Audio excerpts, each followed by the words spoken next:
Hello guys, అందరికీ నమస్కారం. Welcome back to my channel VC vlogs. నేను మీ విష్ణుప్రియ. అయితే మనలో చాలామందికి ముంబై తిరగాలి, లేదా బెంగళూరు, పూణే ఇట్లాంటి సిటీస్ తిరగాలి, అక్కడ ఉన్నవన్నీ మనం ఎక్స్ప్లోర్ చేయాలి, ముఖ్యంగా రెయినీ సీజన్లో ఎక్స్ప్లోర్ చేయాలి అని అనిపిస్తుంటుంది. ఇమ్మీడియట్గా మనం మేక్ మై ట్రిప్పో లేకపోతే ఇలాంటి ఏదైనా వెబ్సైట్స్ ఓపెన్ చేసి చూస్తే అందులో హోటల్ రేట్స్ బీభత్సంగా ఉంటాయి. ఆ హోటల్ రేట్స్ చూడంగానే ఇమ్మీడియట్గా మన ట్రిప్నే క్యాన్సిల్ చేసుకుంటాం కదా, అంత ఎక్స్పెన్సివ్ ఉంటాయి కదా హోటల్స్. అయితే అంత ఎక్స్పెన్సివ్ హోటల్స్ ఉంటాయి అనే వాళ్ళకి ఒక బెస్ట్ ఆప్షన్ ఏంటి అని అంటే స్టూడియో రూమ్స్ అన్నమాట. సో మేము ఇప్పుడు పూణేలో ఉన్నాము. మాకు ఒక పర్సనల్ పని మీద పూణేకి వచ్చామన్నమాట. ఇప్పుడు మేము కూడా స్టూడియో రూమ్ బుక్ చేసుకున్నాము. స్టూడియో రూమ్ అంటే ఏంటి, అసలు అందులో ఏముంటుంది, హోటల్కి స్టూడియో రూమ్కి డిఫరెన్స్ ఏంటి, స్టూడియో రూమ్లో కంఫర్టబుల్గా ఉంటుందా, హోటల్ రూమ్లో కంఫర్టబుల్గా ఉంటుందా, ఇవన్నీ కూడా మీకు ఈ వ్లాగ్లో నేను చెప్తాను. అట్ ద సేమ్ టైం మా స్టూడియో రూమ్ కూడా చూపిస్తాను. ఒక స్టూడియో రూమ్ టూర్ వ్లాగ్ అనుకోండి మీరు ఇది. సో ఈలో మీరు ఏం చేస్తారు, నా ఛానల్ని సబ్స్క్రైబ్ చేయండి.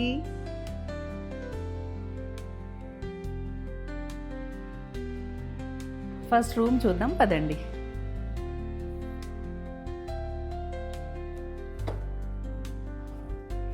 ఇది ఎంట్రన్స్ నుంచి రాగానే మనకు రైట్ సైడ్లో డబుల్ కాట్ బెడ్ ఉంటుంది. దాని వెనక చూడండి, వాళ్ళు ఆ కొబ్బరి చెట్లు లాంటి పెయింటింగ్ వేయించారేమో అని చెప్పి మేము ఫస్ట్ చూడంగానే అనుకున్నాము. కాకపోతే ఇది జస్ట్ స్టిక్కరే. ఈ వాల్ది కొలత తీసుకొని అట్లా స్టిక్కర్లు అంటించారన్నమాట. నాకు ఈ రూమ్ మొత్తంలో నచ్చిందంటే ఈ వాల్ మాత్రమే. ఈ వాల్లో ఫొటోస్ కూడా చాలా బాగా వస్తాయి. ఇంకా దిగుతాను, బట్ వాల్ చాలా నచ్చింది. వాల్కి మనకు కిందనే బెడ్ ఉందన్నమాట. మా చిన్నోడు పడుకున్నాడు, అందుకని నేను మెల్లిగా మాట్లాడుతున్నాను. సో బెడ్ కంఫర్టబుల్గా ఉందా అని అంటే ఓకే, బాగానే ఉంది. కాకపోతే అన్ని స్టూడియో రూమ్స్లో ఇలా ఉండదు, వాళ్ళ చాయిస్ మీద డిపెండ్ అయి ఉంటుందన్నమాట. కానీ మనకు ఫ్రిడ్జ్ ఉంది. ఫ్రిడ్జ్ మీద ఎస్థెటికల్లీ ప్లీజింగ్గా ఒక మొక్క పెట్టారనమాట. ఇది రియల్ మొక్క అని అంటే రియల్ మొక్కే, బాగుంది. దాని తర్వాత కాఫీ మేకర్ కదా, ఇది కాఫీ మేకర్ పెట్టారు. బట్ మేము వాడడం పెద్దగా, కాఫీ తాగడమే తక్కువ. సో కాఫీ మేకర్ ఉంది మన ఇష్టంలాగా. దాని తర్వాత ఒక ఆర్టిఫిషియల్ కిటికీలు పెట్టారనమాట. ఇది అద్దం, హాయిగా మనం చూసుకోవచ్చు అద్దంలో. ఇటు లెఫ్ట్ సైడ్ కిచెన్ ఉంది. కిచెన్లో మనకు అన్నీ కావాల్సిన, అంటే ఇంటికి కావాల్సిన సగం సామాన్లు మనకు ఈ స్టూడియో రూమ్లో దొరుకుతాయి. ఒకసారి ఇటు రండి. మనకి వాటర్ ప్యూరిఫైయర్ ఉంది. కిచెన్లోకి మనకు ఇంట్లో ఉన్నట్టుగానే తోముకునేవన్నీ ఉన్నాయి, గ్లాసులు, చెంబులు అవన్నీ ఉన్నాయి. అండ్ ఇది స్టవ్, ఎలక్ట్రిక్ స్టవ్ కూడా ఉంది. వంట చేసుకోవడానికి ఉప్పు, కారం, పసుపు, నూనె అన్నీ ఇచ్చారు. అట్ ద సేమ్ టైం ఇదిగో స్టూడియో రూమ్లో ప్లస్ ఏంటంటే ఇలాంటివన్నీ ఉంటాయన్నమాట. ఒక మినీ హోమ్ లాగా మనం ఒక 1-2 డేస్కి లేదా 1 వీక్ కోసం వచ్చినా కూడా ఈ స్టూడియో రూమ్స్ బుక్ చేసుకుంటే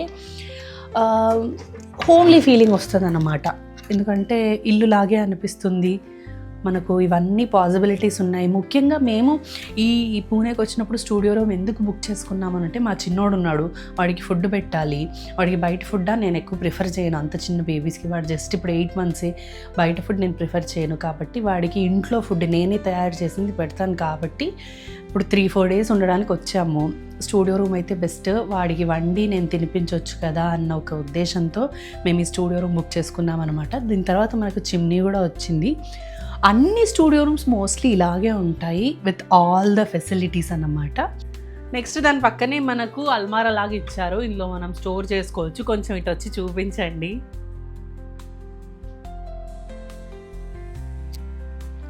మేము మా బ్యాగ్ అవి పెట్టుకున్నాం అనమాట, స్టోరేజ్ కోసం కూడా ఇచ్చారు. దాని పక్కనే ఒక మినీ సిట్టింగ్ లాంటిది ఉంది. బాగున్నాయి కదా చైర్స్, 2 చైర్స్, ఒక టీపాయ్ లాంటిది పెట్టారన్నమాట. సో ఇది ఇక్కడ కూడా వాల్కి ఇట్లా ఉంది. అండ్ మిర్రర్ ఉంది మనకు, ఎలక్ట్రిక్ మిర్రర్. ఇది ఇట్లా చూసుకోవచ్చు. నెక్స్ట్ బాల్కనీ కూడా ఇచ్చారు. సో ఇది బాల్కనీ నుంచి వ్యూ చూడండి ఒక్కసారి. మొత్తం బిల్డింగ్సే ఉన్నాయి కదా. ఇది మేము ఉన్నది వచ్చేసి 8th floor. ఇది టోటల్గా 14 floors. 8th floorలో ఉన్నాము. వాషింగ్ మిషన్ ఇచ్చారు. మేము వచ్చి 2 రోజులు అయింది కాబట్టి నేను వాషింగ్ మిషన్లో బట్టలు కూడా వేసానన్నమాట. ఇప్పుడు ఆరేసుకోవాలి. అది వాషింగ్ మిషన్ ఇచ్చారు. హాయిగా సిట్అవుట్ లాగా ఇక్కడ కూడా సాయంత్రం చాయ్కో కాఫీకో ఇట్లా కూర్చుని హాయిగా మాట్లాడుకుంటూ చాయ్ తాక్కుంటూ అట్లా వ్యూ ఎంజాయ్ చేస్తూ ఉండొచ్చు అనమాట. స్టూడియో రూమ్లో కూడా ఫుల్గా ఎంజాయ్ చేయొచ్చు అనమాట. అక్కడ చూడండి మా చిన్నోడు వచ్చేస్తూనే ఉన్నాడు. ఏ నాన్న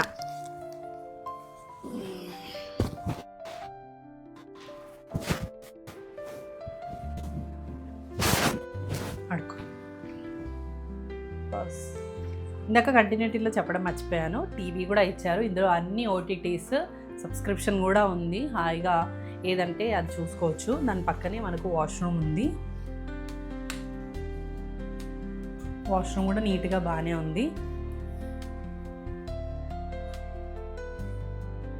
చూసారు కదా, ఇలా ఉంటాయన్నమాట స్టూడియో రూమ్స్. అయితే 5 స్టార్ హోటల్స్ని అఫోర్డ్ చేయలేని వాళ్ళకి బెస్ట్ ఆప్షన్ ఏంటి అని అంటే స్టూడియో రూమ్స్ అని నేను చెప్తాను. ఎందుకనంటే ఫ్యామిలీతో వచ్చినా లేదా కపుల్గా వచ్చినా లేకపోతే ఫ్రెండ్స్తో వచ్చినా చాలా కంఫర్టబుల్గా ఉంటాయి. ఎందుకంటే ఒక మినీ టైప్ ఆఫ్ ఇల్లులా మనకి ఇంట్లో కావాల్సిన సామాన్లు అన్నీ కూడా మనకు స్టూడియో రూమ్లో ఉంటాయి. కాబట్టి ఇది బెస్ట్ ఆప్షన్ అని నేను చెప్తాను. అండ్ బడ్జెట్లో కూడా అంత ఎక్స్పెన్సివ్ ఉండవు, హోటల్లో ఉన్నంత ఎక్స్పెన్సివ్ అయితే ఉండవు. మేము తీసుకున్న ఈ రూమ్ పర్ నైట్ వచ్చేసి 2000 ప్లస్ ట్యాక్సెస్. చాలా తక్కువే అనిపించింది మాకు. విత్ ఇవన్నీ అవైలబిలిటీస్ తోటి తక్కువే అనిపించింది. అండ్ ఇది ముఖ్యంగా ఇవి అంటే స్టూడియో రూమ్స్ ఎక్కడ బుక్ చేసుకోవాలి అని అంటే మనకు ఎయిర్బిఎన్బి అని చెప్పి ఒక మంచి వెబ్సైట్ ఉంది. అందులోకి వెళ్ళి చూస్తే మనకు చాలా ఆప్షన్స్ ఉంటాయి స్టూడియో రూమ్స్వి. ఏరియాని బట్టి ప్రైజెస్ అనేవి పెరగడం తగ్గడం జరుగుతుంటాయి. 2000 అనేది మినిమమ్. దీనికి తక్కువ ఉండొచ్చు, ఎక్కువ కూడా ఉండొచ్చు, depends on the room and area అన్నమాట. సో మరి ఇంతకు ముందు మీరు స్టూడియో రూమ్లో ఎప్పుడైనా ఉన్నారా? మరి స్టూడియో రూమ్లో ఉంటే మీ ఎక్స్పీరియన్స్ ఏంటి? స్టూడియో రూమ్, హోటల్ రూమ్ రెండింటిలో ఉంటే మీకు ఏది నచ్చిందో కింద కమెంట్ చేసి నాకు చెప్పండి. అండ్ మీకు ఈ వీడియో నచ్చితే లైక్, షేర్ అండ్ సబ్స్క్రైబ్ చేయండి. బాయ్.